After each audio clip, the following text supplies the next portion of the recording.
The backhoe's steel teeth bit into the Iowa soil with a grinding screech that would haunt Jake Morrison's dreams for months to come. It was September 14, 2024. Just past 7 in the morning when Morrison struck something that definitely wasn't supposed to be buried beneath the future site of Millbrook Elementary School. What emerged from that dark earth wasn't construction debris or an old septic system, but the carefully preserved remains of a young woman who had been waiting 43 years for someone to find her.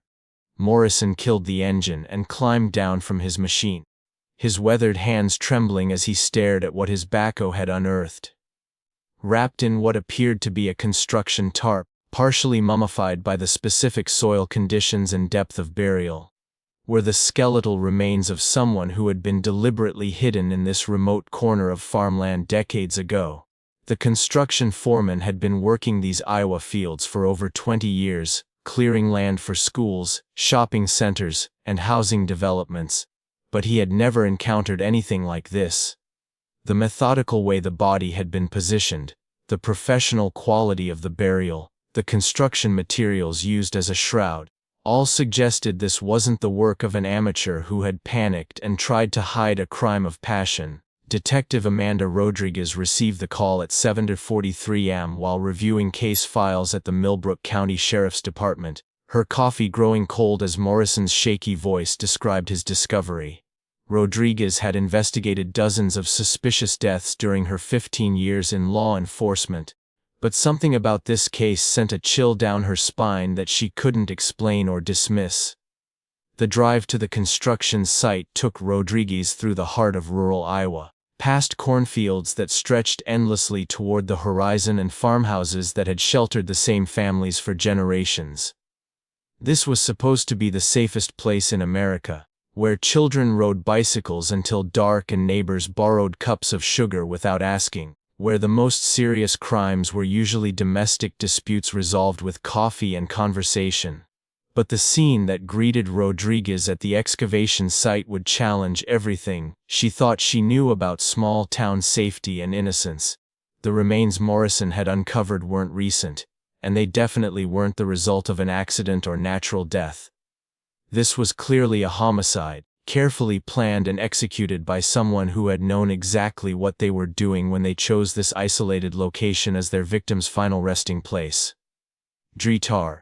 Sarah Chen arrived from the state crime lab within 2 hours, bringing specialized equipment and 20 years of forensic anthropology experience to what was clearly going to be a complex and significant investigation. Chen had worked hundreds of crime scenes, from recent murders to historical excavations, but the Millbrook discovery immediately struck her as something unusual and potentially groundbreaking. The preservation of the remains was remarkable, aided by the construction tarp that had created a protective barrier against decomposition and the specific clay composition of the Iowa soil. Even more importantly, the killer had made crucial mistakes that would ultimately lead to his identification and capture more than 4 decades after he had believed his crime was perfectly concealed. Chen worked with painstaking precision to excavate the remains, photographing every detail and collecting samples that might contain trace evidence preserved by time and environmental conditions. The skull showed clear signs of blunt force trauma, indicating that this victim had died violently at the hands of someone who had then taken considerable care to conceal the body in what had seemed like the perfect hiding place. The victim's dental records would eventually identify her as Lisa Martinez, a 19-year-old college student who had vanished without explanation from nearby Cedar Falls in 1981. Lisa had been working part-time at Murphy's Diner to pay for her education, walking home alone after her evening shift, when she encountered someone who would destroy not only her life, but the lives of everyone who loved her. Lisa's disappearance had devastated her close-knit family and puzzled local law enforcement, who could find no evidence of where she had gone or what had happened to her during those crucial minutes between leaving work and failing to arrive home. She had been a responsible, ambitious young woman with no history of risky behavior, drug use, or dangerous associations. There had been absolutely no reason for Lisa to run away, no evidence that she had been planning to leave town, and no indication that she had been involved with anyone who might have wanted to harm her. Her parents, Maria and Carlos Martinez, had spent 43 years wondering what had happened to their daughter, aging decades in the months following her disappearance as they waited for news that never came. They had hired private investigators, followed false leads across multiple states, and maintained hope that someday Lisa might walk through their front door with an explanation for her absence that would make the nightmare end. The DNA evidence extracted from Lisa's remains was remarkably well preserved, providing forensic scientists with a complete genetic profile that could be compared against national databases containing millions of samples from known offenders and unsolved cases. When Rodriguez submitted the evidence for analysis, she expected the routine disappointment that accompanied most cold case DNA submissions, where genetic evidence failed to produce matches or useful investigative leads. Instead, the results that came back would change Rodriguez's understanding of violent crime in rural America forever.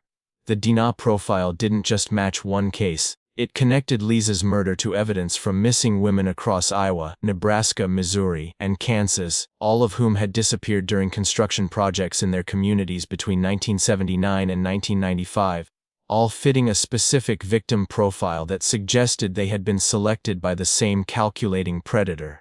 Rodriguez found herself staring at her computer screen in disbelief as hit after hit appeared in the database, each one representing another young woman who had vanished without explanation, another family that had been destroyed by the same killer who had taken Lisa Martinez's life.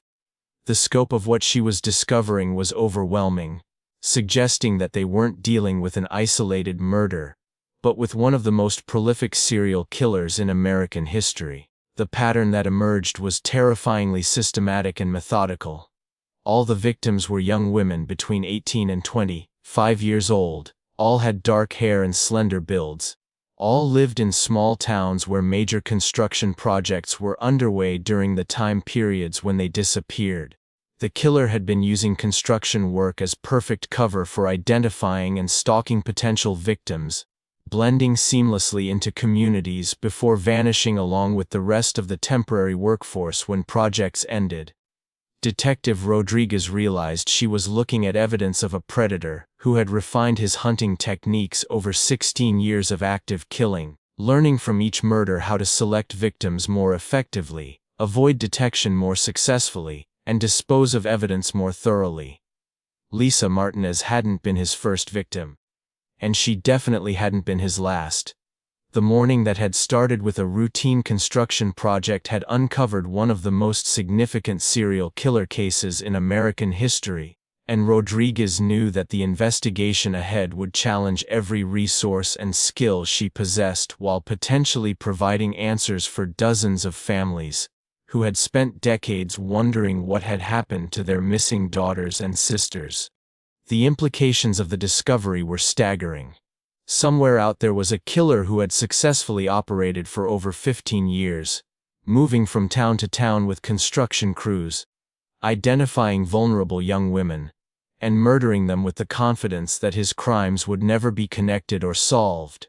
He had turned hunting human beings into a methodical career, leaving behind a trail of destruction that spanned multiple states and destroyed countless lives. Rodriguez knew that finding this predator would require the largest multi-jurisdictional investigation in Midwest history, coordinating with law enforcement agencies across 4 states while managing the emotional needs of potentially dozens of victim families who would finally be receiving answers about their loved ones' disappearances after decades of uncertainty and grief.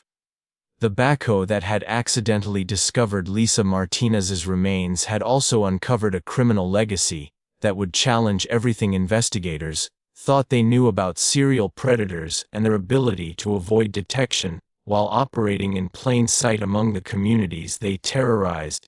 The truth was finally beginning to emerge from the Iowa soil, but Rodriguez suspected that what they had found was only the beginning of a much larger and more horrifying story.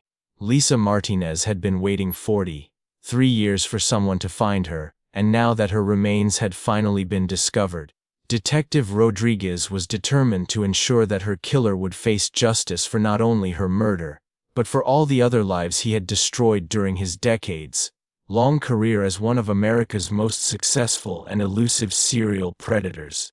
The forensic laboratory at the Iowa Division of Criminal Investigation had processed thousands of DNA samples over the years, but the results that appeared on Patricia Wilson's computer screen made her call Detective Rodriguez immediately, despite the late hour and the shock of what the database comparison had revealed. The genetic profile extracted from Lisa Martinez's remains had produced not one but multiple hits in the National DNA database, connecting her murder to cold cases spanning 4 states and potentially involving dozens of victims.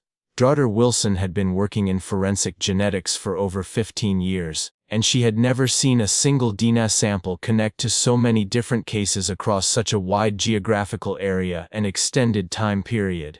The implications were staggering, suggesting that Lisa Martinez's killer had been one of the most active and successful serial predators in American criminal history, operating with impunity for decades while law enforcement agencies remained completely unaware of his existence. Detective Rodriguez listened with growing disbelief as Wilson explained how the DNA evidence was creating connections to missing women from small towns across the Midwest, all of whom had disappeared during periods when major construction projects were underway in their communities. The pattern was so clear and consistent that it was impossible to dismiss as coincidence, yet so extensive that it challenged everything Rodriguez thought she knew about serial crime and law enforcement's ability to recognize and investigate such cases. The first connected case was Jennifer Walsh, a 20-year-old nursing student who had vanished from Council Bluffs, Nebraska in 1983 while walking home from her evening classes at the community college. Jennifer's case had gone cold within months. Another young woman who had simply disappeared without leaving any trace of where she had gone, or what had happened to her during those crucial minutes between leaving school and failing to arrive home. Jennifer's parents, Robert and Carol Walsh, had spent 41 years maintaining hope that their daughter might someday return, never completely accepting that she might be dead despite the lack of any communication or sightings over 4 decades. They had kept Jennifer's bedroom exactly as she had left it, preserved her belongings as if she might walk through the door at any moment, and celebrated her birthday every year with a cake and prayers for her safe return. The DNA connection between Lisa Martinez and Jennifer Walsh came from trace evidence that had been collected from Jennifer's abandoned backpack, found 3 days after her disappearance in a drainage ditch near the community college. The evidence had been too degraded for analysis using 1983 technology, but modern DNA extraction techniques had successfully isolated genetic material that matched the profile found on Lisa Martinez's remains.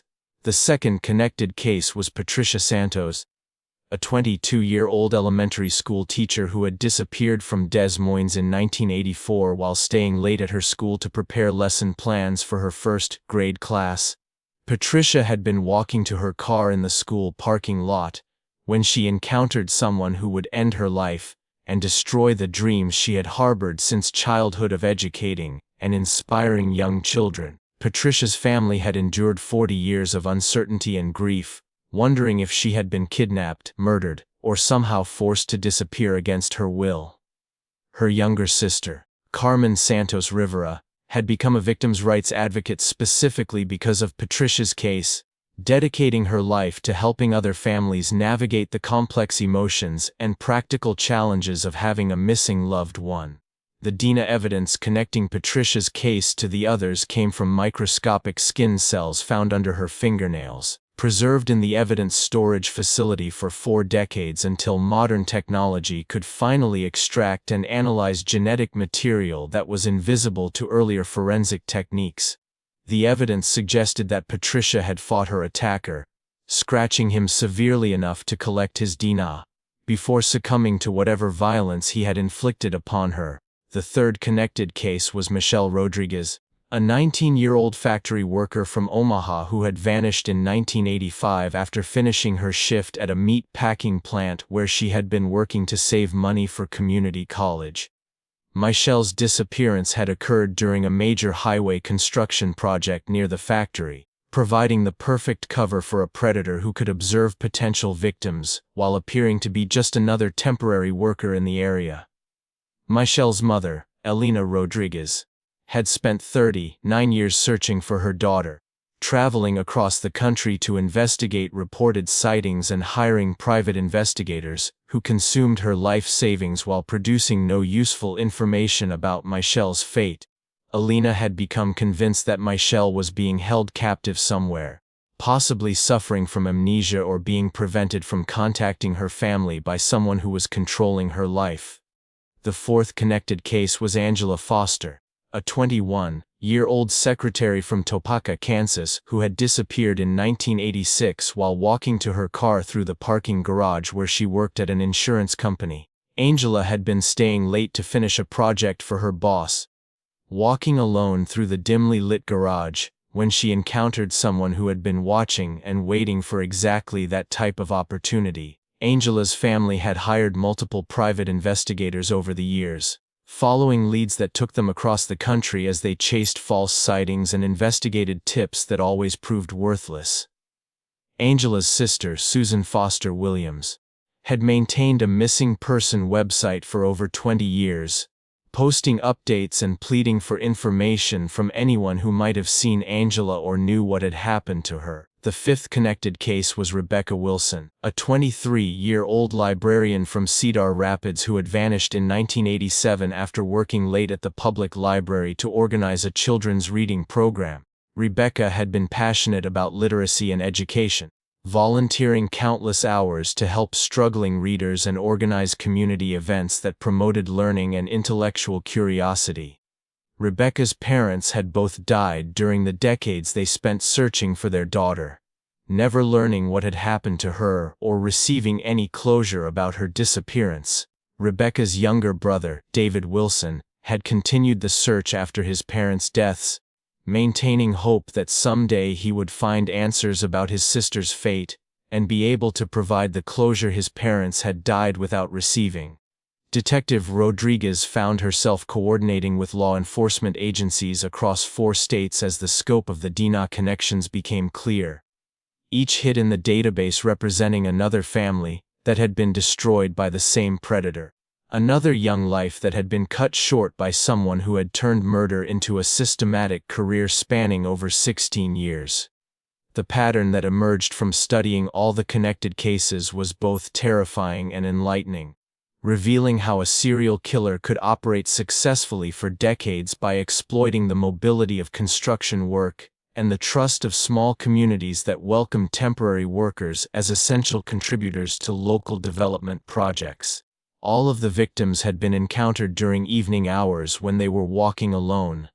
All had been approached by someone who appeared non-threatening and legitimate, and all had vanished completely without leaving any trace of struggle or evidence that could be immediately connected to their disappearances.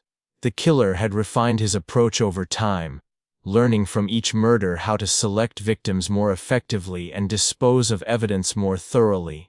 The DNA evidence was providing the first concrete proof that these cases were all connected to the same perpetrator. But it was also raising disturbing questions about how many other victims there might be whose remains had never been discovered or whose cases had never been entered into DNA databases due to lack of evidence or investigative resources. Rodriguez realized that she was looking at potentially the largest serial killer case in American history, involving a predator who had successfully avoided detection for over 4 decades, while destroying dozens of families and terrorizing communities that had never realized they were being hunted by someone who viewed their daughters and sisters as prey to be stalked and killed for his own twisted satisfaction.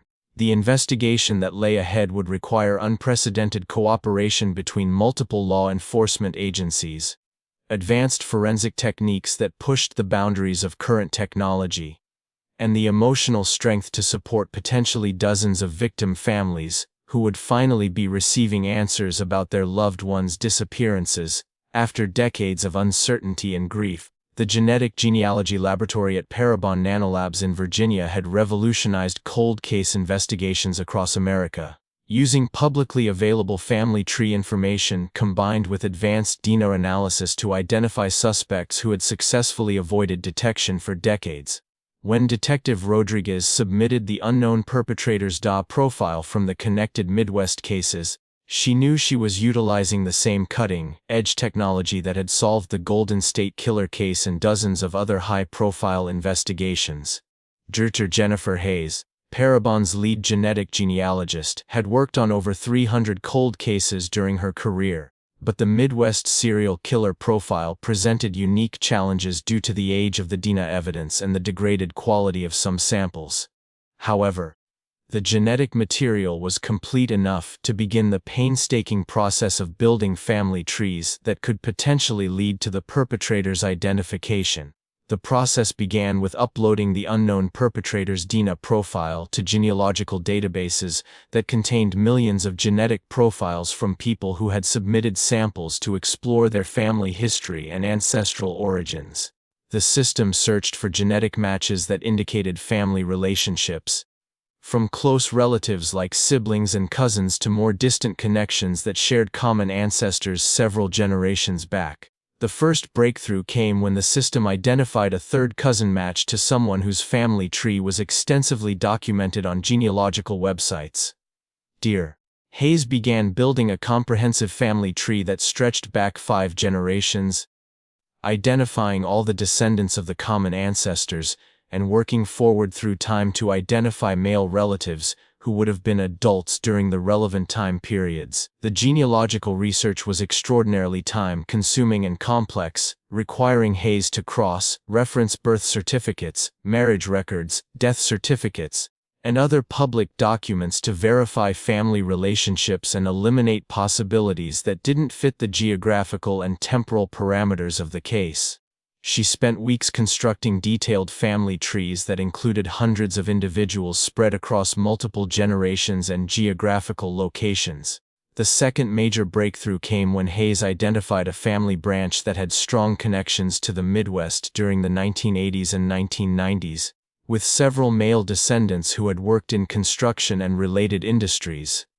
One name that appeared repeatedly in employment records and public documents was Robert William Harper, born in 1950 in Kansas City, Missouri, who had worked for various construction companies throughout his career. Harper's employment history was exactly what Rodriguez had been hoping to find, showing a clear pattern of construction jobs in small Midwest towns that coincided perfectly with the timeline and locations of the connected missing persons cases. Harper had worked for Morrison Construction Company, Midwest Highway Contractors, and several other firms that had been involved in major infrastructure projects in the communities where victims had disappeared.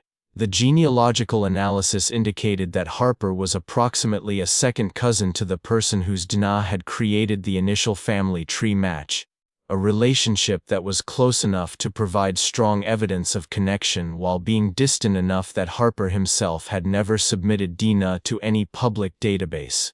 This combination had allowed him to remain undetected even as genetic genealogy became an increasingly powerful tool for solving cold cases. Detective Rodriguez began conducting surveillance on Robert Harper, now 74 years old and living in a quiet suburban neighborhood in Kansas City where he had resided peacefully for the past decade. Harper's current lifestyle appeared completely normal and law-abiding, giving no outward indication that he might be one of America's most prolific serial killers. Harper's neighbors described him as a polite but private man who kept his lawn meticulously maintained, tended a small vegetable garden, and was occasionally seen reading on his front porch during pleasant weather. He had no close friends or regular visitors, lived alone except for an elderly cat, and seemed to spend most of his time watching television or working in his yard. The contrast between Harper's current quiet retirement and the violent crimes he was suspected of committing was striking, demonstrating how successfully some predators could maintain facades of normalcy while concealing their true nature from everyone around them.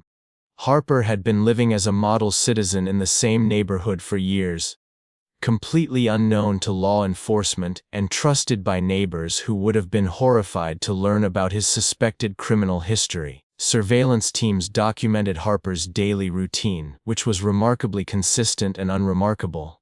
He shopped for groceries on Tuesday mornings, visited the library on Thursday afternoons, and occasionally ate lunch at a nearby diner where he was recognized as a regular customer. He drove a 15-year-old sedan, paid his bills on time, and had no known involvement in any suspicious activities. The challenge facing investigators was obtaining a DNA sample from Harper that could be compared directly to the evidence from the crime scenes, confirming the genetic genealogy findings with definitive scientific proof. Surveillance teams began collecting discarded items that might contain Harper's DNA, including coffee cups from the diner, cigarette butts from outside the library, and tissues from public trash receptacles. The breakthrough came when surveillance officers recovered a coffee cup that Harper had discarded at Mel's diner after his regular Tuesday morning breakfast. The cup was immediately transported to the forensic laboratory, where technicians were able to extract a complete DNA profile that could be compared to the evidence from the connected crime scenes. The DNA comparison results were unambiguous and scientifically conclusive. Robert Harper's genetic profile matched the perpetrator DNA found on Lisa Martinez's remains, and the evidence from all 6 connected cases with a statistical probability that exceeded 1 in several billion. The genetic genealogy investigation had successfully identified a serial killer who had avoided detection for over 40 years. Detective Rodriguez coordinated with federal authorities and law enforcement agencies in multiple states to plan Harper's arrest, ensuring that the operation would be conducted safely and effectively while preserving all available evidence for prosecution. The arrest would need to be carefully coordinated to prevent Harper from destroying evidence or fleeing if he became aware that he was under investigation. The arrest team assembled at 5:30 am on October 15, 2024, surrounding Harper's suburban home while he was still asleep, unaware that his 43-year run from justice was finally about to end. The quiet neighborhood would soon be transformed into a crime scene as investigators searched for evidence that might connect Harper to additional victims or provide more information about his decades-long criminal career. Harper's reaction to being awakened by law enforcement officers would provide investigators with their first opportunity to assess his mental state and begin the complex process of extracting information about crimes that had been concealed for over 4 decades.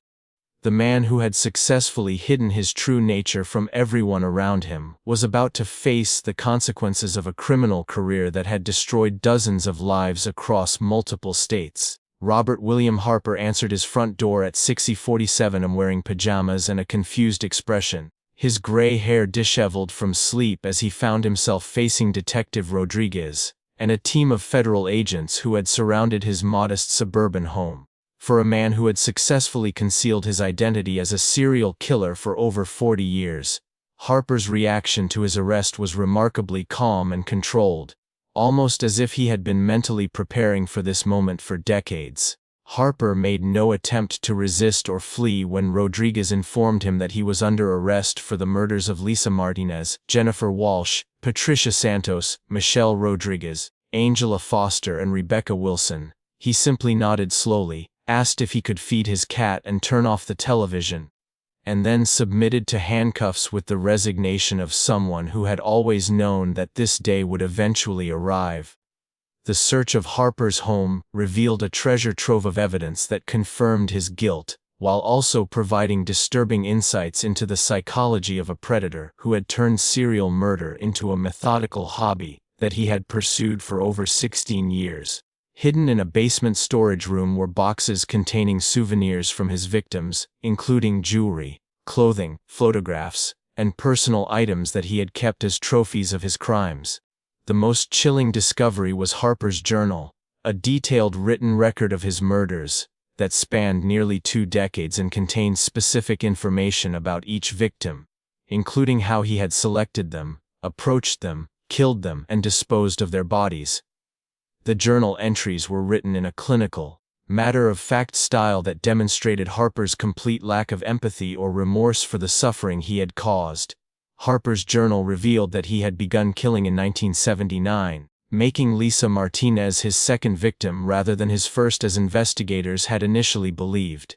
His actual first victim was Sarah Thompson, an 18-year-old college student from Burlington, Iowa, who had disappeared in August 1979 while walking home from a summer job at a local restaurant. Sarah's case had never been connected to the others, because her remains had never been found and no DNA evidence had been preserved. The journal entries showed how Harper had refined his methods over time, learning from each murder how to select victims more effectively, approach them more successfully, and dispose of evidence more thoroughly. His early crimes had been relatively disorganized and impulsive, but he had gradually developed sophisticated techniques that allowed him to operate with increasing confidence and efficiency.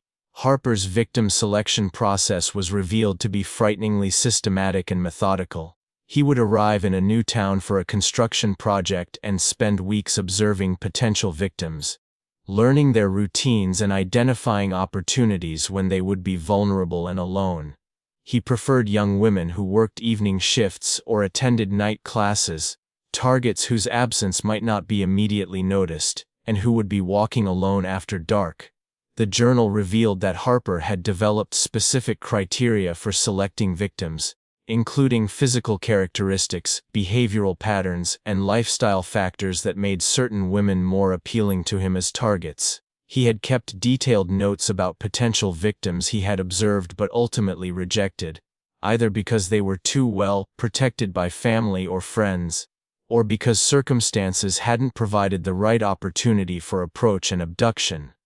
Harper's construction worker identity had provided perfect cover for his criminal activities, allowing him to operate in communities for extended periods while appearing to be a legitimate temporary worker who had valid reasons for being in the area. His position as a foreman had given him authority and respect, making him virtually invisible to suspicion while he planned and executed murders with the same methodical precision he applied to construction projects. The journal entries revealed that Harper had killed 17 women between 1979 and 1995, far more than investigators had initially suspected based on the database hits.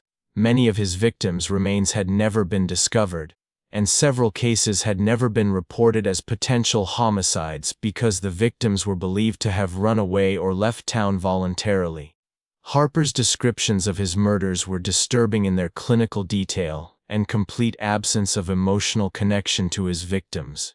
He wrote about the killings in the same matter-of-fact tone he might have used to describe construction projects, treating the young women he murdered as objects to be acquired and disposed of rather than human beings with hopes, dreams, and families who loved them. The journal also revealed Harper's methods for disposing of bodies, which typically involved using construction equipment to dig graves at remote job sites that would later be covered with concrete, asphalt, or other materials that would make discovery virtually impossible.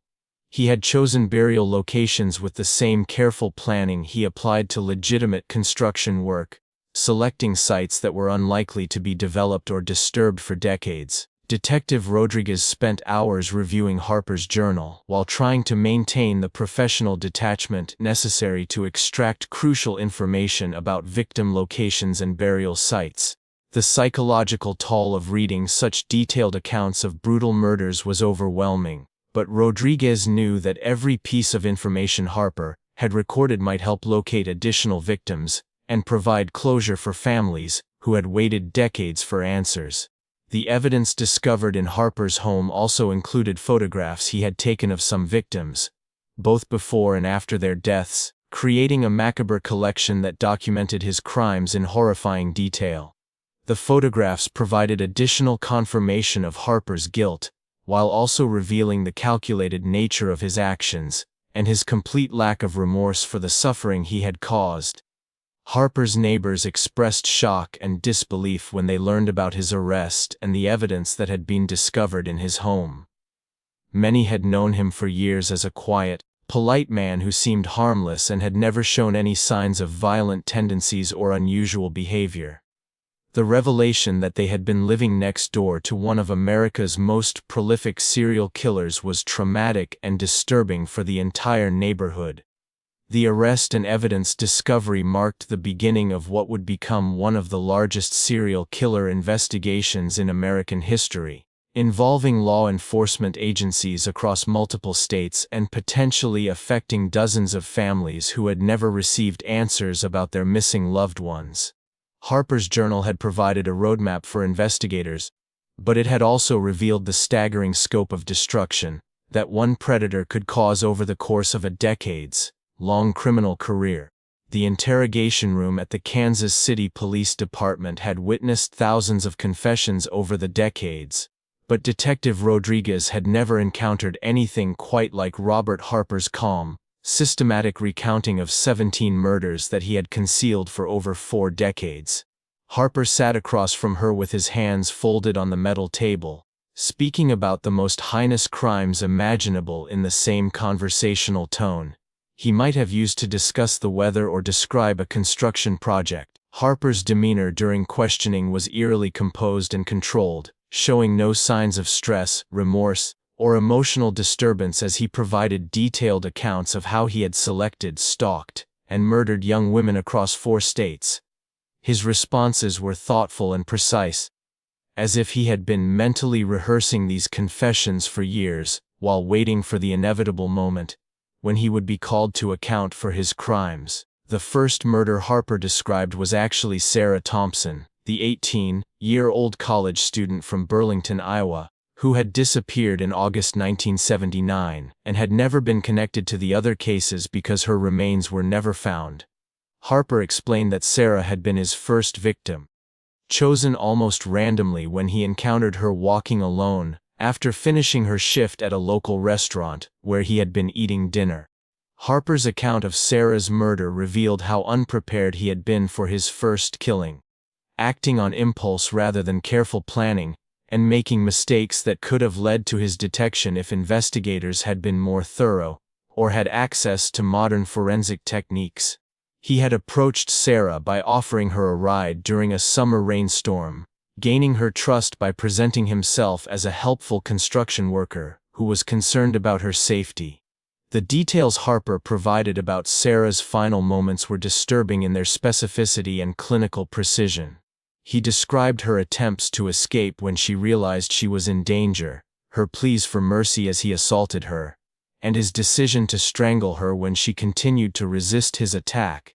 He had disposed of Sarah's body in a remote quarry that had since been filled with water and converted into a recreational lake, making recovery impossible. Harper's description of his second victim, Lisa Martinez, revealed how he had begun learning from his first murder and developing more sophisticated techniques for approaching and killing victims. He had spent several weeks observing Lisa's routine at Murphy's Diner, learning her work schedule and route home, before deciding that she would make an ideal target for his evolving criminal methodology. The murder of Lisa Martinez had occurred during a September rainstorm in 1981, when Harper had offered her a ride while she was walking home from work.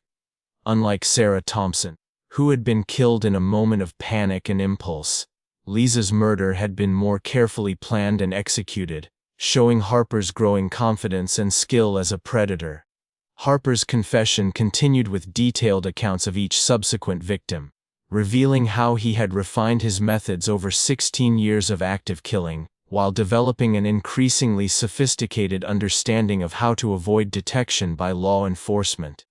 His victim selection process had become more methodical and careful, his approach techniques more polished and effective, and his disposal methods more thorough and permanent.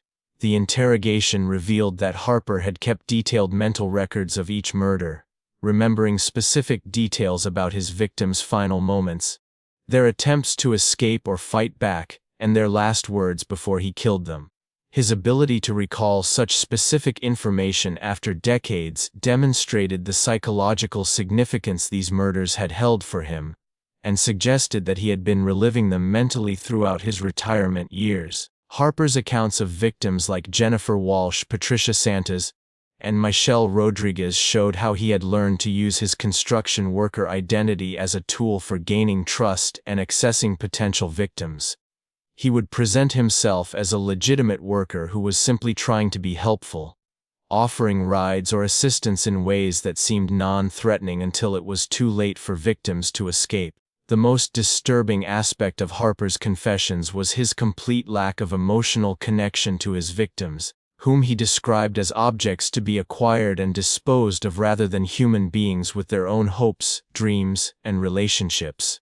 He spoke about their deaths with the same detachment he might have shown when discussing the demolition of old buildings or the installation of new infrastructure. Detective Rodriguez struggled to maintain professional composure while listening to hour after hour of Harper's detailed confessions, taking careful notes while trying to extract information that might help locate additional victims or provide closure for families who had waited decades for answers.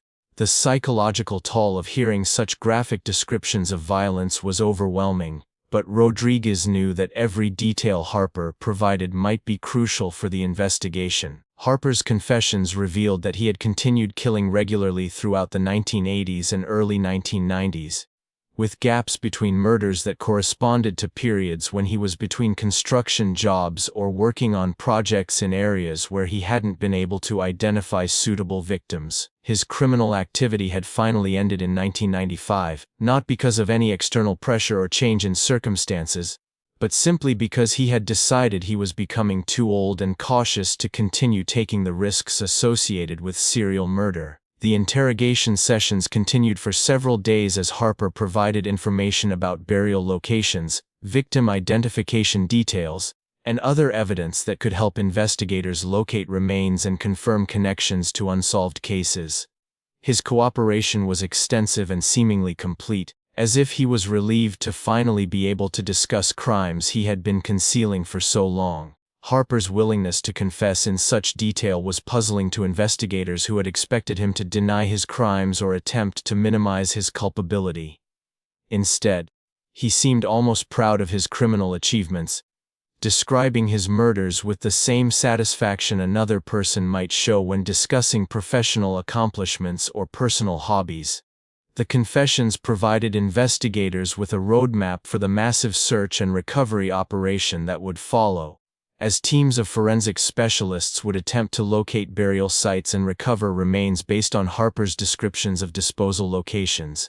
However, many of the sites Harper described had been significantly altered by decades of development, making recovery efforts extremely challenging and expensive. The search for Robert Harper's victims became the largest forensic operation in Midwest history, involving teams of investigators, archaeologists, and forensic specialists working across 4 states to locate burial sites based on Harper's confessions and decades-old construction company records. The operation required unprecedented coordination between multiple law enforcement agencies and specialized equipment that could detect human remains buried beneath layers of concrete, asphalt, and other construction materials. Detective Rodriguez found herself coordinating search efforts, while simultaneously managing the emotional needs of 17 different families, who were finally receiving answers about their loved ones' disappearances after decades of uncertainty and grief. Each family reacted differently to the news that their missing daughter or sister had been murdered by a serial killer, but all shared a mixture of devastation at learning the truth and relief at finally having closure after so many years of not knowing. The first victim recovery operation took place at a highway construction site in Nebraska where Harper claimed to have buried Jennifer Walsh in 1983. The excavation required specialized equipment to remove tons of concrete and asphalt that had been laid over Jennifer's grave, a process that took several weeks and cost hundreds of thousands of dollars in equipment and personnel expenses. Jennifer's remains were remarkably well preserved due to the concrete seal that had protected them from environmental damage for 41 years. Forensic examination confirmed Harper's account of how she had died while also revealing additional evidence of the violence she had endured during her final moments, including defensive wounds that showed she had fought desperately against her attacker. Jennifer's parents, Robert and Carol Walsh, had spent over 4 decades wondering what had happened to their daughter, never completely giving up hope that she might someday return home, or that they would at least learn the truth about her disappearance. When Detective Rodriguez called to inform them that Jennifer's body had been found, their reaction was a devastating combination of overwhelming grief and profound relief that they would finally be able to lay their daughter to rest. The second victim recovery took place at a school construction site in Des Moines where Harper had buried Patricia Santos in 1984.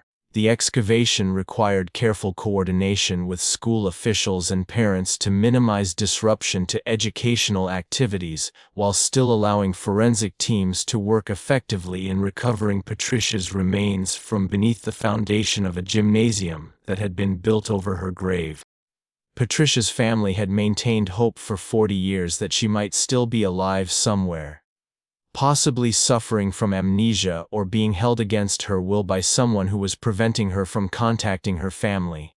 Learning that Patricia had been murdered shortly after her disappearance eliminated that hope, but provided the closure they needed to finally accept her death and begin processing grief that had been suspended for 4 decades. The third victim located was Michel Rodriguez, buried at a remote bridge construction site where Harper had used his position as foreman to operate heavy machinery after hours without supervision or witnesses. The burial location was so isolated and the grave so deep that Michel's remains had been perfectly preserved, providing forensic specialists with crucial evidence that confirmed Harper's detailed account of her murder. Michel's mother, Elena Rodriguez, had become an advocate for other families with missing children during the decades she spent searching for her daughter, organizing support groups and lobbying for legislative changes that would improve resources for missing person investigations. Learning the truth about Michel's fate was heartbreaking, but Elena found some comfort in knowing that her advocacy work had helped other families and might prevent similar tragedies in the future. The excavation process for each victim was emotionally devastating for everyone involved. From the forensic specialists who carefully recovered remains to the family members who witnessed their loved ones being returned to them after decades of separation, Detective Rodriguez found herself serving not only as an investigator, but as a counselor and advocate for families who were experiencing grief that had been frozen in time for 40 years. The fourth victim recovered was Angela Foster, whose body had been buried at a construction site that had later become a shopping center parking lot. The excavation required extensive coordination with business owners and customers, as well as specialized equipment to work around utility lines and infrastructure that had been installed over Angela's grave during the intervening decades. Angela's sister, Susan Foster Williams, had spent 38 years searching for answers about her sister's disappearance, hiring private investigators and traveling across the country to follow up on reported sightings that always proved false. Learning that Angela had been murdered so soon after her disappearance was devastating, but Susan expressed gratitude that the family could finally hold a proper funeral and have a place to visit Angela's grave. The recovery operations continued throughout the summer and fall of 2025. With forensic teams working at multiple sites simultaneously to locate and excavate victims whose remains had been hidden beneath decades of development and construction. Each recovery operation provided crucial evidence that corroborated Harper's confessions, while also revealing additional details about his methods and psychology that helped investigators understand how he had managed to kill for so long without being detected. Dr. Sarah Chen's forensic analysis of the recovered remains provided important insights into Harper's killing techniques and the evolution of his methods over time, showing how he had become more efficient and controlled as he gained experience and confidence. The evidence revealed consistent patterns in how Harper had approached and killed his victims, confirming that all the murders had been committed by the same person using similar techniques that had been refined over years of practice. The trial of Robert Harper began 18 months after his arrest, with prosecutors from 4 states presenting evidence from 17 murders spanning 16 years in what legal experts called one of the most comprehensive serial killer prosecutions in American judicial history. The case was assigned to Judge Patricia Morrison, a veteran jurist with 25 years of experience handling complex criminal cases. though nothing in her background had prepared her for the scope and complexity of the Harper prosecution. District Attorney Catherine Williams had been preparing for this trial since Harper's arrest, coordinating with legal teams from Iowa, Nebraska, Missouri, and Kansas to present a unified case that would demonstrate the full extent of Harper's criminal career, while ensuring that each victim received individual recognition and justice. The prosecution's strategy focused on Harper's own detailed confessions, supported by physical evidence, DNA analysis, and testimony from forensic experts who had examined the recovered remains. The most powerful evidence against Harper was his own journal, discovered during the search of his home, which contained written accounts of each murder along with photographs and personal items taken from victims as macabre souvenirs. The journal entries were read aloud in court, providing jurors with disturbing insights into Harper's methodology and psychology while demonstrating his complete lack of remorse or empathy for his victims. Harper's defense attorney, Michael Chen, faced the nearly impossible task of defending a client who had confessed to 17 murders, and whose guilt was supported by overwhelming physical evidence. Chen's strategy focused on arguing that Harper's traumatic childhood and possible mental illness should be considered as mitigating factors that might spare him from the death penalty, though he acknowledged that Harper's crimes were inexcusable regardless of their underlying causes. The defense presented testimony from psychiatrists who had examined Harper and concluded that he suffered from severe antisocial personality disorder and psychopathic traits that had been exacerbated by childhood abuse and abandonment. However, the mental health experts also acknowledged that Harper had been fully aware of his actions and had demonstrated sophisticated planning and decision-making abilities that contradicted any claim of legal insanity. The most emotionally devastating aspect of the trial was the victim impact testimony presented by family members of Harper's 17 victims, each of whom spoke about decades of uncertainty, grief, and trauma caused by their loved ones' disappearances. The testimony revealed the ripple effects of Harper's crimes, showing how each murder had destroyed not just the immediate victim but had created lasting damage for parents, siblings, extended family members, and entire communities. Maria Martinez, now 88 years old and requiring assistance to reach the witness stand, spoke directly to Harper about 43 years of wondering what had happened to her daughter Lisa. Her voice was strong and clear as she described the sleepless nights, the false hopes, the devastating impact on her family, and the relief and heartbreak of finally learning the truth about Lisa's fate.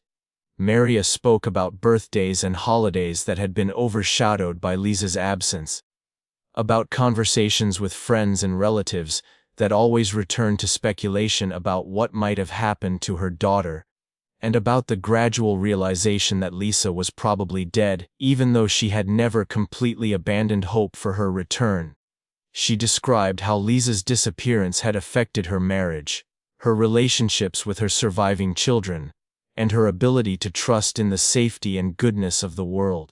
Harper sat motionless throughout Maria's testimony, showing no visible emotion as she described the devastating impact his crimes had had on her family. His lack of reaction only reinforced the psychological evaluation's conclusion that he was incapable of feeling empathy or remorse for the suffering he had caused to so many people over such an extended period.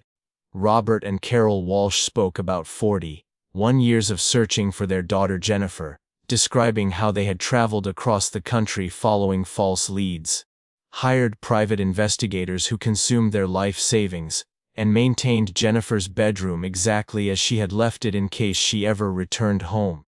They spoke about growing old while wondering if they would ever see their daughter again, and about the mixture of relief and devastation they felt when finally learning the truth about her fate. Carmen Santos Rivera, Patricia's sister, described how Patricia's disappearance had torn their family apart, creating suspicions and resentments that had persisted for decades as family members blamed each other for not doing enough to find her.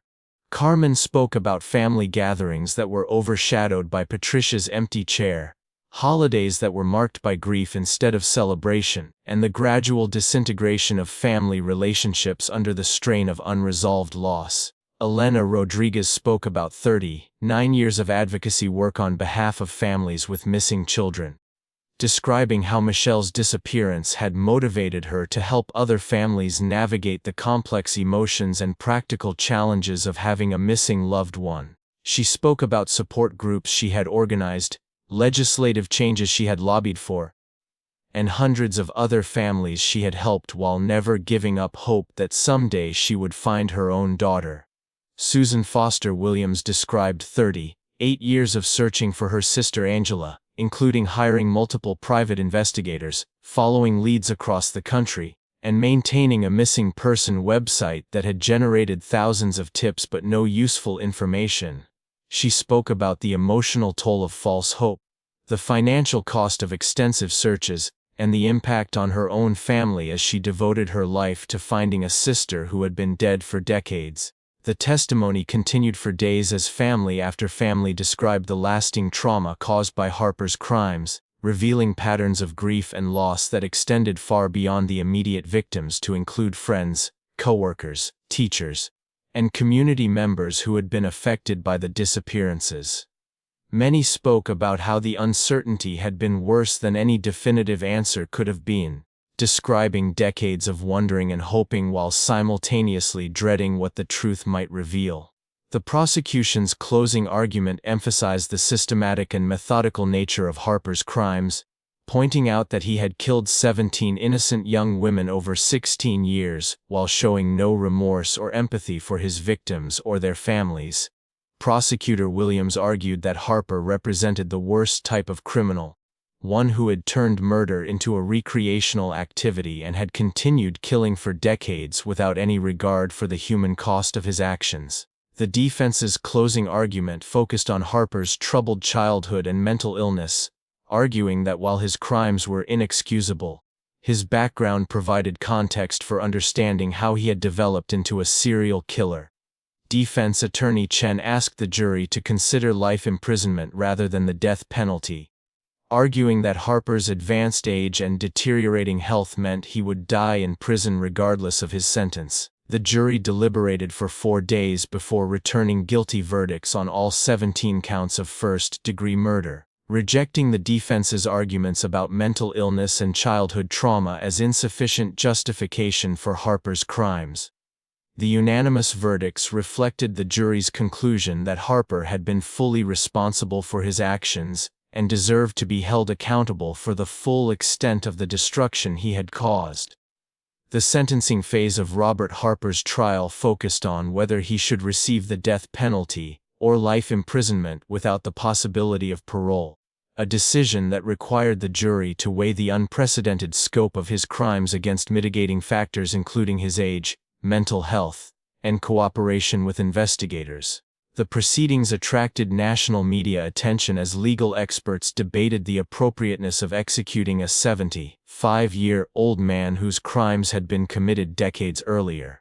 The prosecution argued that the sheer number of Harper's victims and the calculated nature of his crimes warranted the ultimate punishment, emphasizing that he had shown no remorse for his actions and had continued killing for 16 years without any regard for the suffering he was causing. Prosecutor Williams presented evidence of Harper's methodical planning, his collection of victim souvenirs, and his detailed journal entries that demonstrated his complete lack of empathy for the young women he had murdered.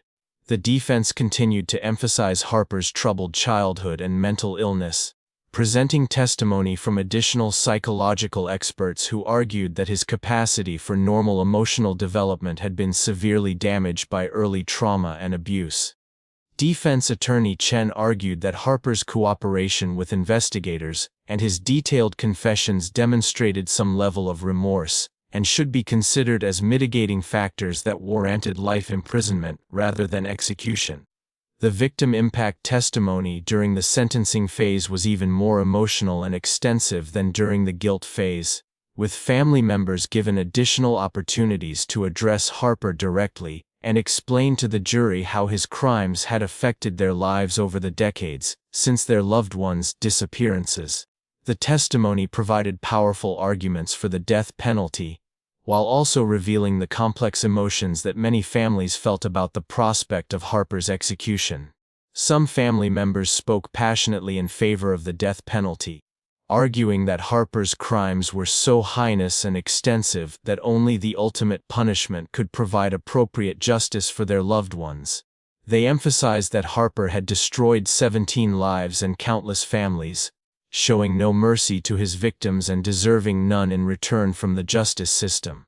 Other family members expressed ambivalence about the death penalty, acknowledging that while Harper deserved severe punishment, his execution would not bring back their loved ones or undo the decades of suffering his crimes had caused. Several families emphasized that their primary concern was ensuring that Harper would never be released from prison and could never harm additional victims. The jury's deliberation on Harper's sentence lasted 6 days, reflecting the complexity of the decision and the weight of responsibility they felt in determining the fate of one of America's most prolific serial killers.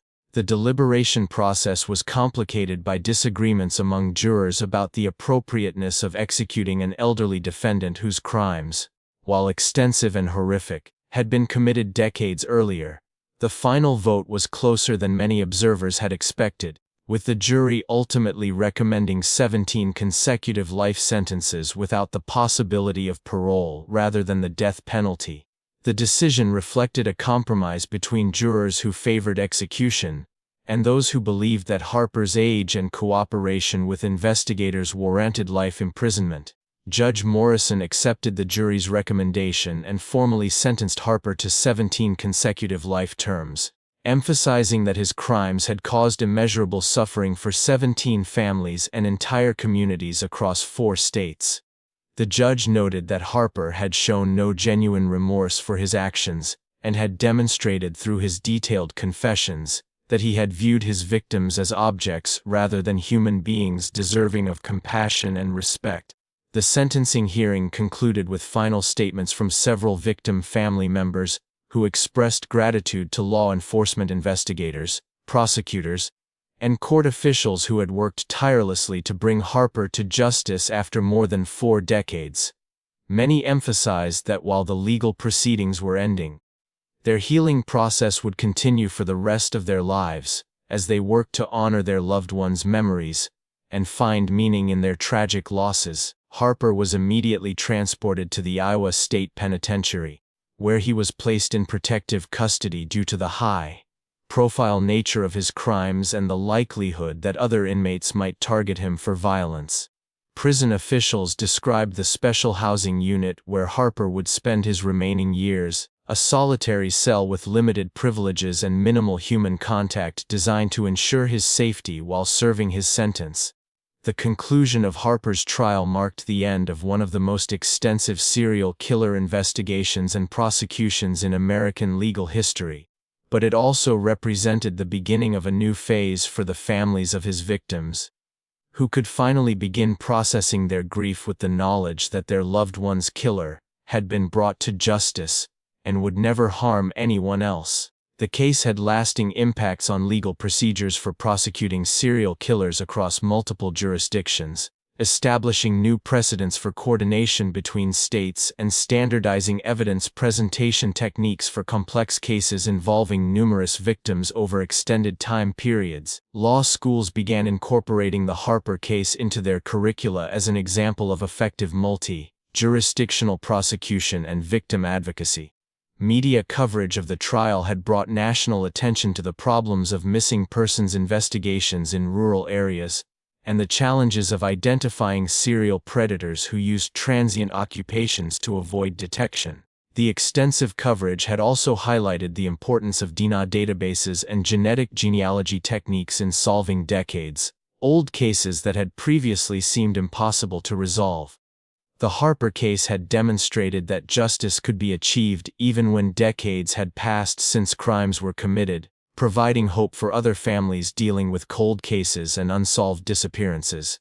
The investigation and prosecution had required unprecedented resources and cooperation, but had ultimately succeeded in holding a prolific serial killer accountable for his crimes and providing closure for 17 families who had waited over 40 years for answers.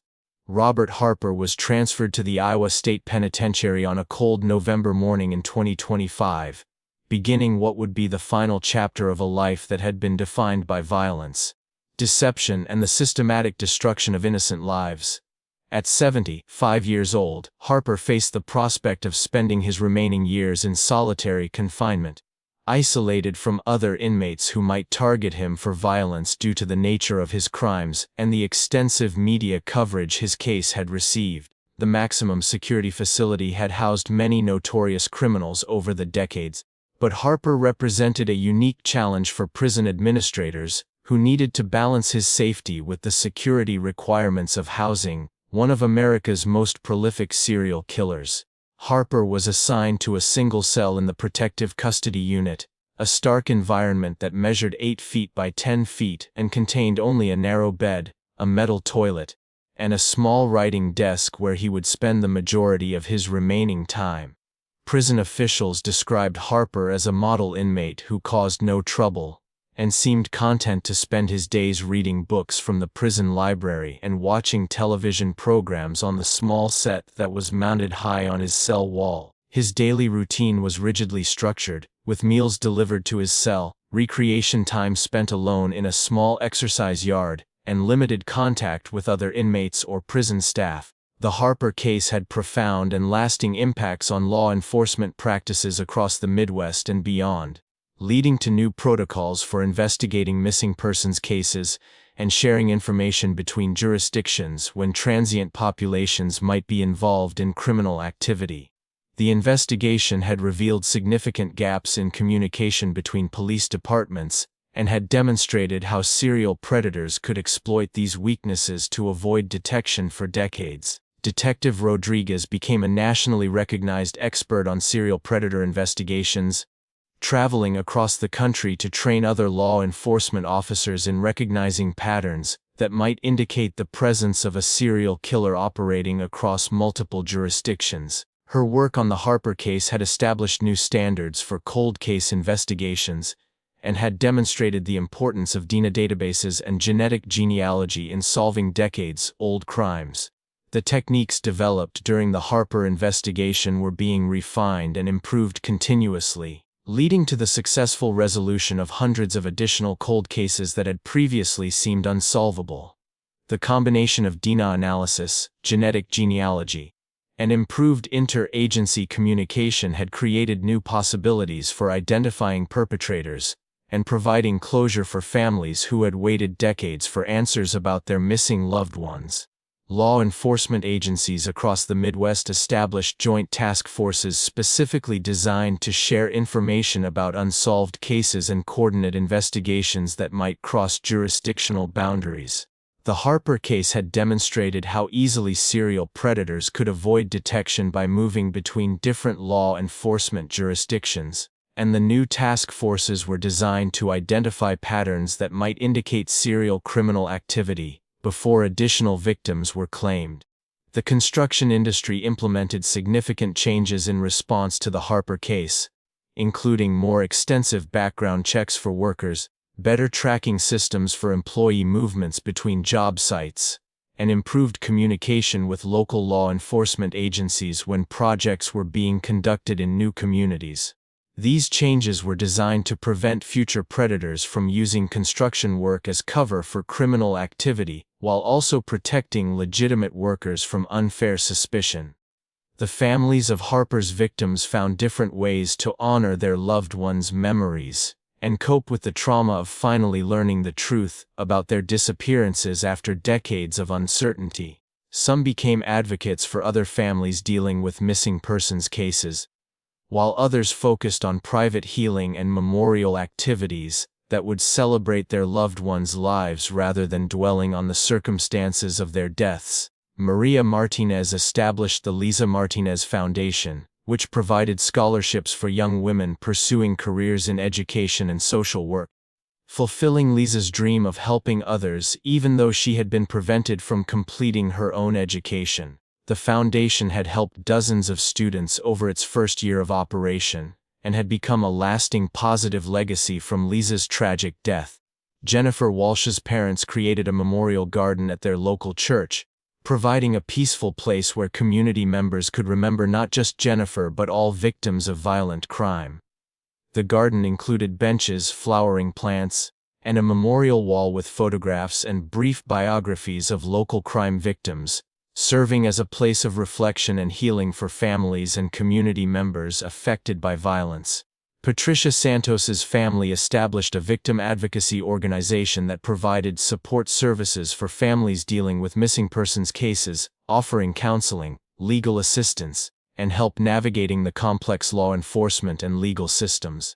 The organization had helped hundreds of families during its first year and had lobbied successfully for legislative changes that improved resources for missing person investigations. The psychological impact of the Harper case extended far beyond the immediate victim families to include the investigators, prosecutors, and community members who had been involved in solving the case and bringing Harper to justice.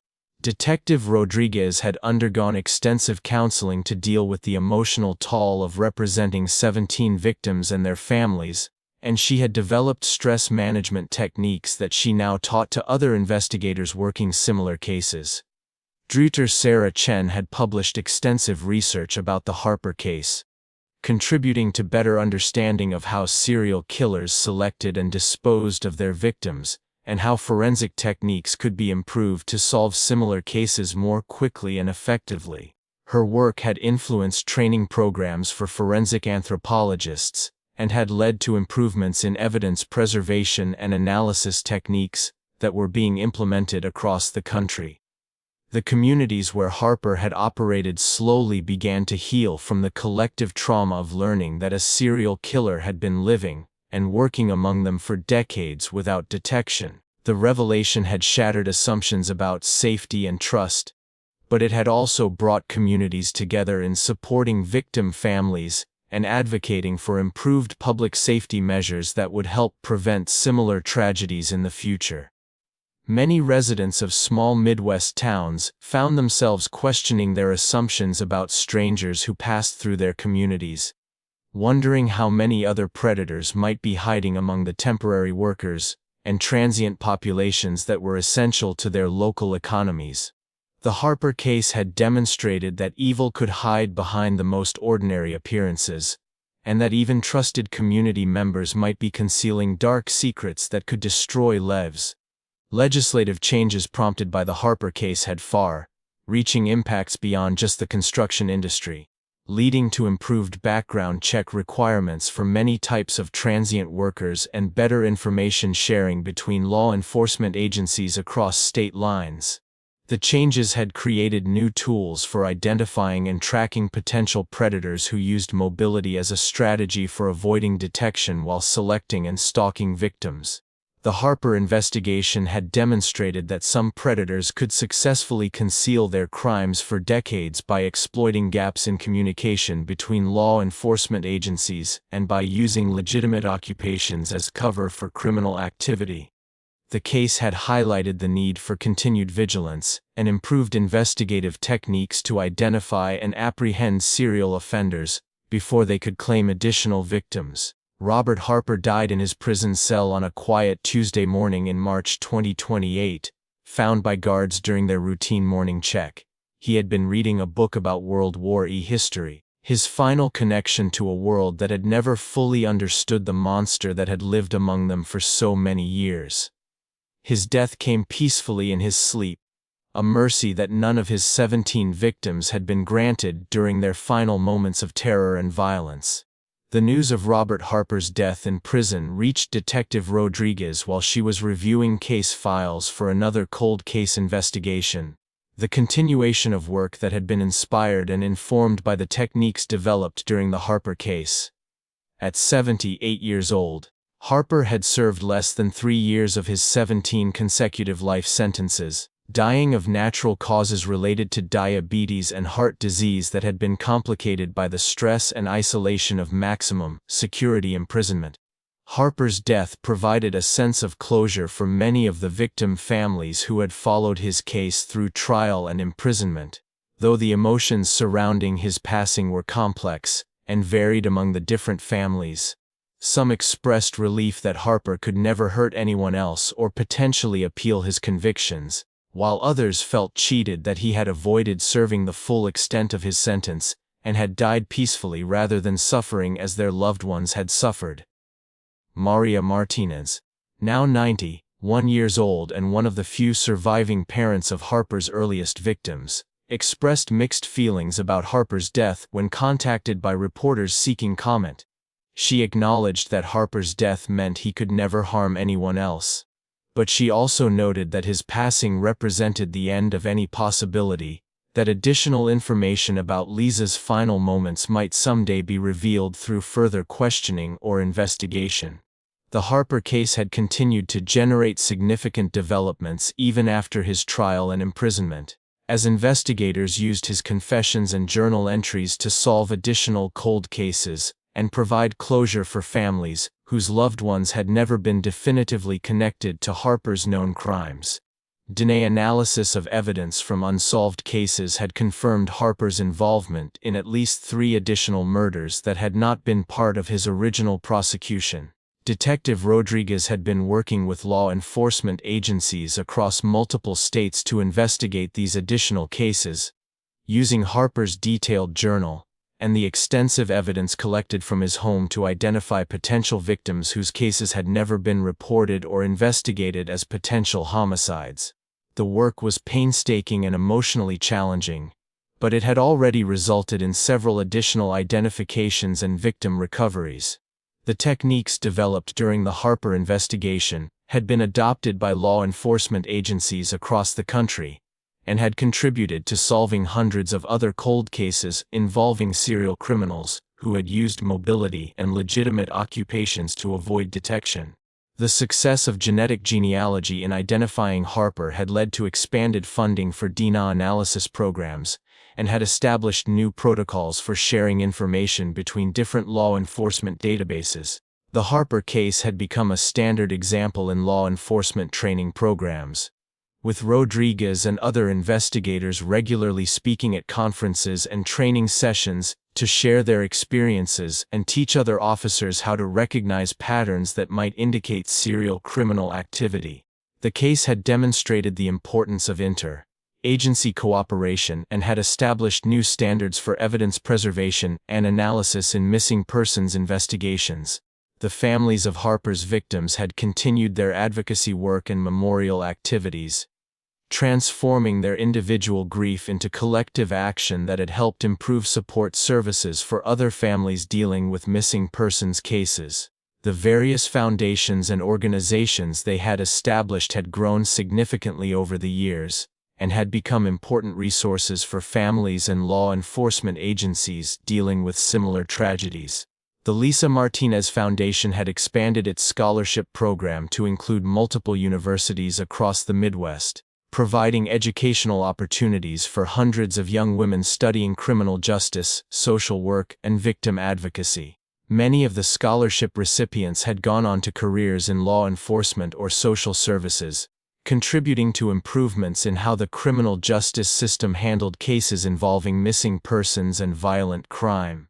Jennifer Walsh's Memorial Garden had become a pilgrimage site for families dealing with missing persons cases, providing a peaceful place where people could reflect on loss and find comfort in the shared experiences of others who had endured similar tragedies.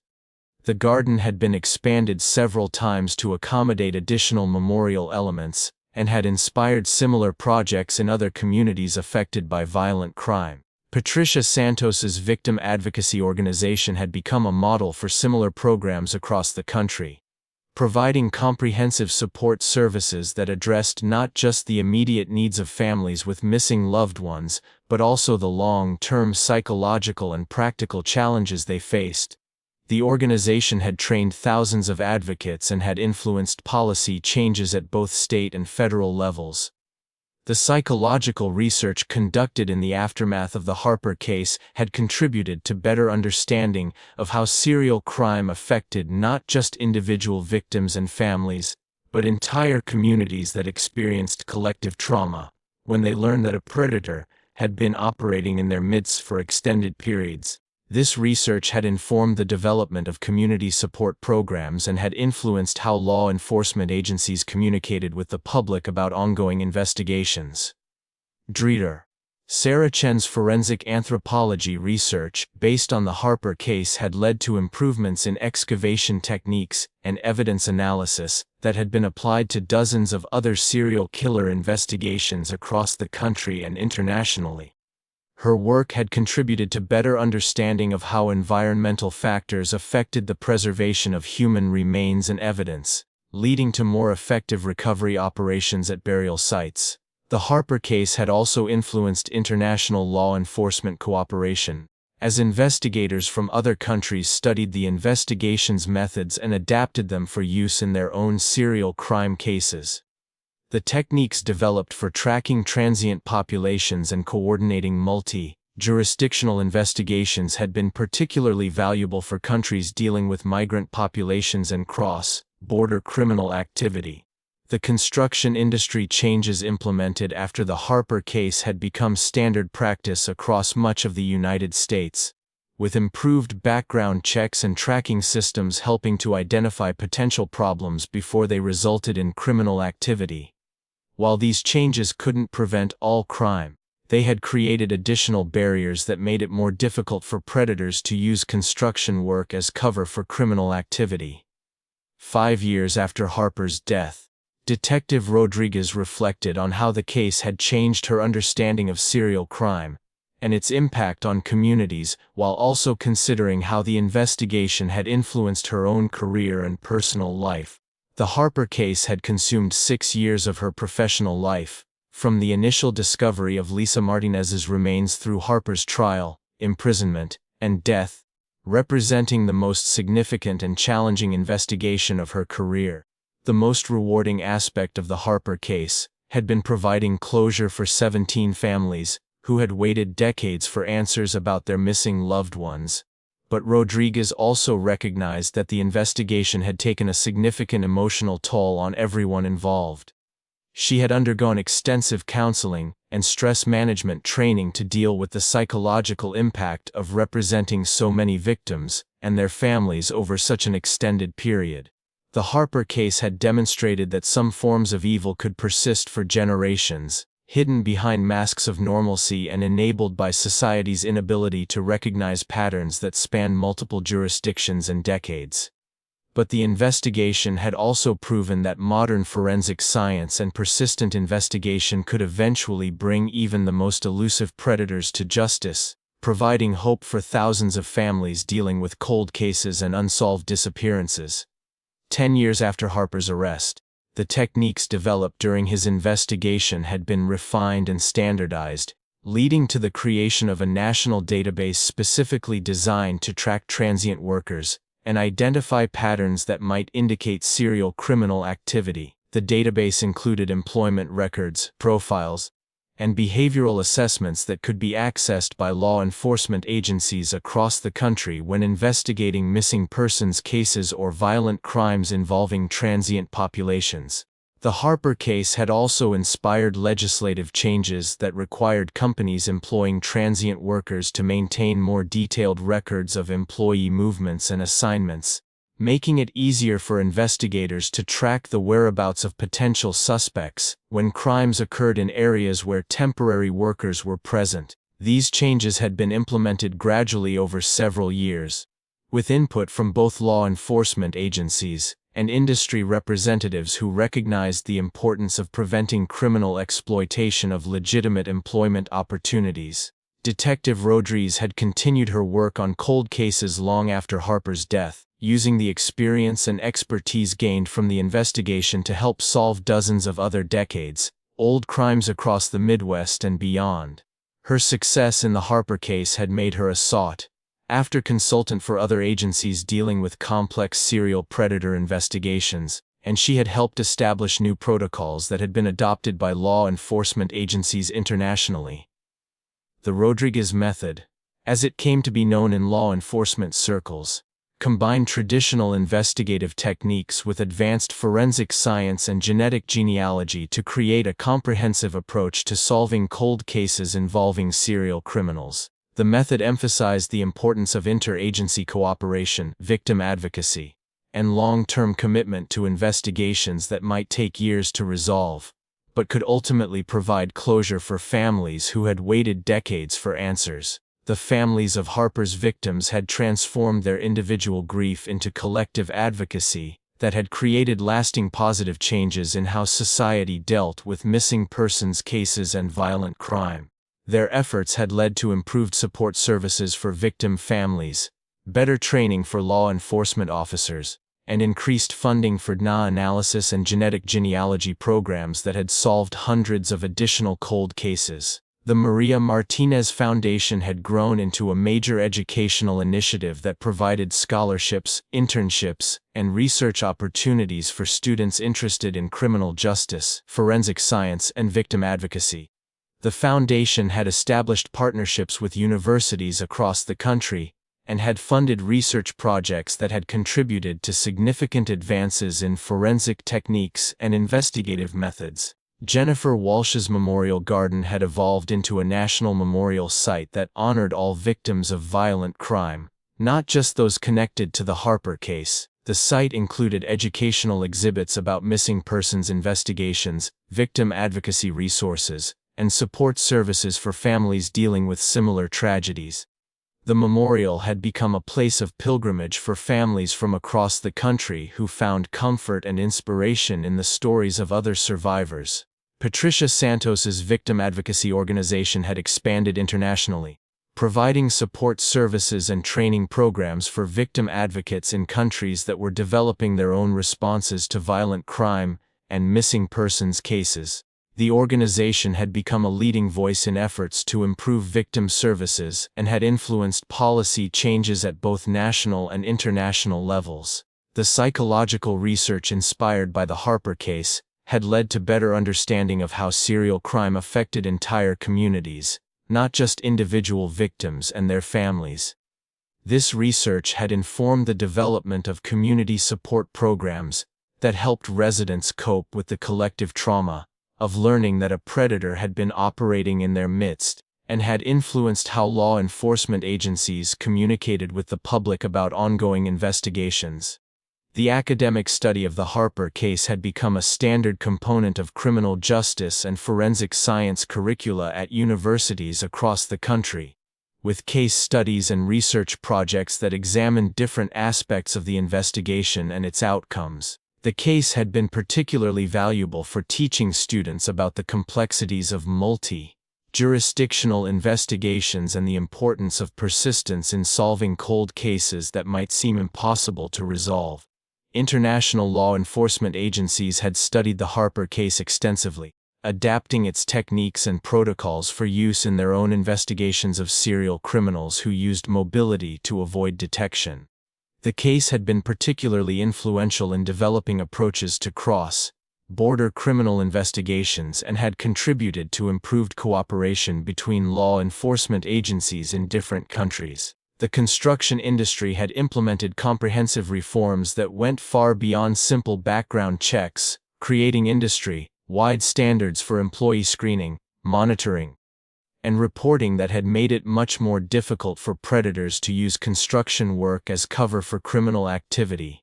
These changes had been developed in cooperation with law enforcement agencies and had created new mechanisms for identifying and investigating suspicious behavior before it could result in violent crime. 15 years after the discovery of Lisa Martinez's remains in that Iowa cornfield, Detective Rodriguez stood before a gathering of law enforcement professionals from across the United States and several international agencies, delivering the keynote address at the National Cold Case Conference. Her presentation focused on the lasting impacts of the Harper investigation and how the techniques developed during that case had revolutionized approaches to solving decades-old crimes involving serial predators. The conference hall was filled with investigators, forensic specialists, prosecutors, and victim advocates who had traveled from around the world to learn about advances in cold case investigation techniques.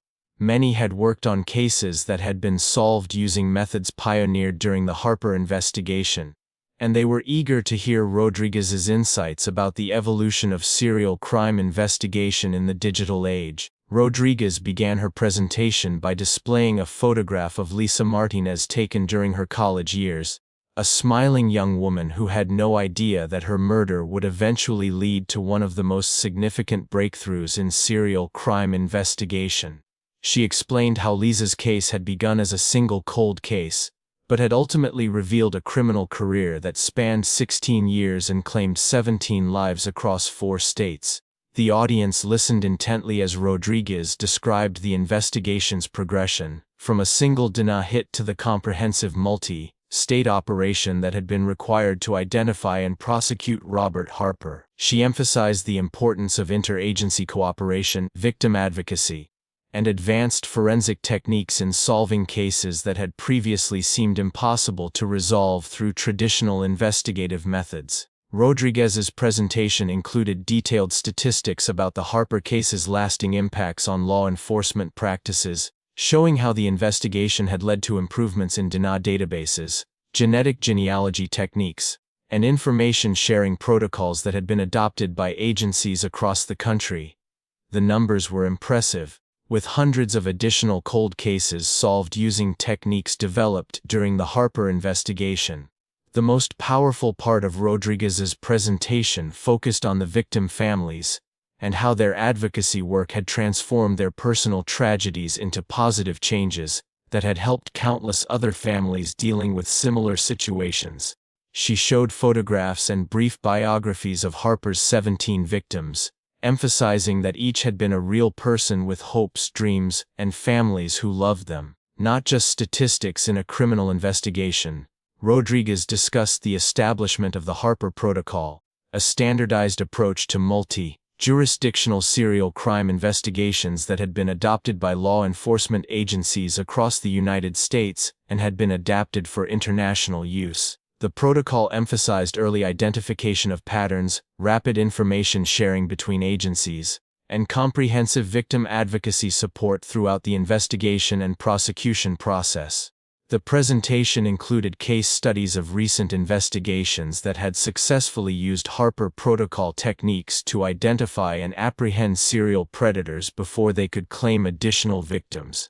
These cases demonstrated how early pattern recognition and interagency cooperation could prevent the type of decades-long criminal careers that had characterized Harper's activities. Rodriguez also addressed the psychological challenges faced by investigators working complex serial crime cases, discussing the importance of mental health support and stress management techniques that had been developed in response to lessons learned during the Harper investigation. She emphasized that solving these cases required not just technical expertise, but also emotional resilience and strong support systems for the professionals involved. The audience included several family members of Harper's victims who had become advocates for improved missing persons investigations and support services for victim families. Maria Martinez's granddaughter, Lisa Martinez Johnson, had followed in her grandmother's footsteps as an advocate and had established her own organization, focused on providing immediate support for families when loved ones first disappeared. Dresser Sarah Chen, now in her 70s but still active in forensic anthropology research, presented findings from her ongoing study of the Harper case's impact on forensic techniques and evidence recovery methods. Her research had documented significant improvements in excavation procedures, evidence preservation, and laboratory analysis that had been implemented as direct results of lessons learned during the Harper victim recovery operations. The conference included panel discussions with prosecutors, defense attorneys, and judges who had been involved in Harper's trial, examining how the case had influenced legal procedures for handling complex multi-jurisdictional prosecutions involving numerous victims over extended time periods. The legal professionals discussed challenges they had faced and innovations they had developed to ensure fair and effective proceedings, despite the case's unprecedented scope and complexity. International attendees shared their experiences adapting Harper Protocol techniques for use in different legal systems and cultural contexts, discussing both successes and challenges they had encountered when implementing American investigative methods in their own countries. Their presentations demonstrated the global impact of the Harper case and its continuing influence on serial crime investigations worldwide. The conference concluded with a memorial ceremony honoring all victims of serial crime, featuring readings of names, photographs, and brief biographies that reminded attendees of the human cost of these crimes and the importance of their work in seeking justice for victims and their families. The ceremony included special recognition for the 17 young women whose deaths had led to the investigative breakthroughs that were being celebrated at the conference. Rodriguez's closing remarks emphasized that the Harper case had proven that no crime was too old to solve, no pattern too complex to unravel, and no victim too forgotten to receive justice.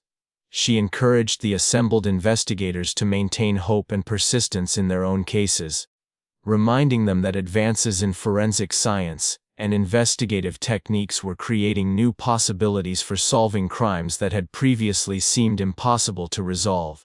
The conference generated significant media attention and renewed public interest in cold case investigations, leading to increased funding for DNA analysis programs and genetic genealogy initiatives that had already solved thousands of additional cases across the country.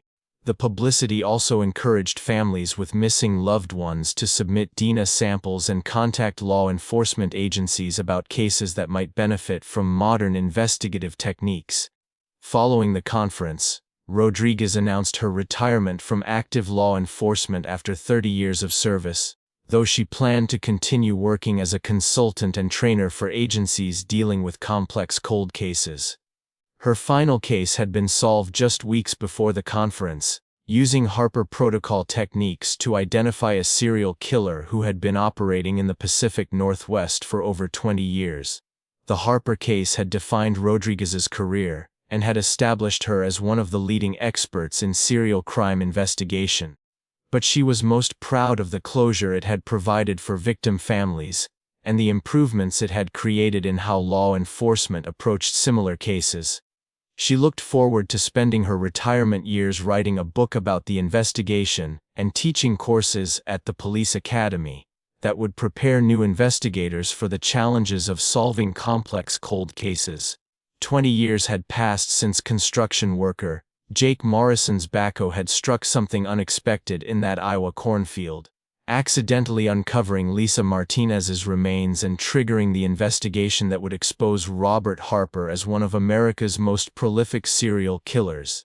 The anniversary prompted reflection on how profoundly the case had changed law enforcement practices, victim advocacy efforts, and public understanding of serial crime in rural America. Detective Rodriguez, now retired but still actively involved in cold case consulting, received dozens of calls from journalists, researchers, and law enforcement professionals seeking her thoughts on the Harper case's lasting legacy and its continued influence on criminal investigations across the country. She had spent 2 decades watching the techniques developed during Harper's investigation evolve and improve, leading to thousands of solved cases and closure for families who had waited decades for answers. The Harper case had fundamentally changed how law enforcement agencies approached missing persons investigations, particularly in rural areas where limited resources and interagency communication gaps had previously allowed serial predators to operate undetected for extended periods. The standardized protocols developed during Harper's investigation had been adopted by agencies across the United States and had been adapted for international use. The National Missing Persons Database had grown exponentially since the Harper case, incorporating advanced search algorithms and pattern recognition software that could identify potential connections between cases that might otherwise remain isolated in different jurisdictional databases. The system had been instrumental in solving hundreds of additional serial crime cases and had prevented numerous potential serial killers from claiming additional victims through early intervention and investigation. Genetic genealogy had evolved far beyond the techniques used to identify Harper, with new methods being developed regularly that could extract usable DNA from increasingly degraded samples and trace family connections through ever more complex genealogical databases. These advances had made it possible to solve cases that were even older than Harper's crimes, with some investigations successfully resolving murders from the 1960s and 1970s that had previously seemed impossible.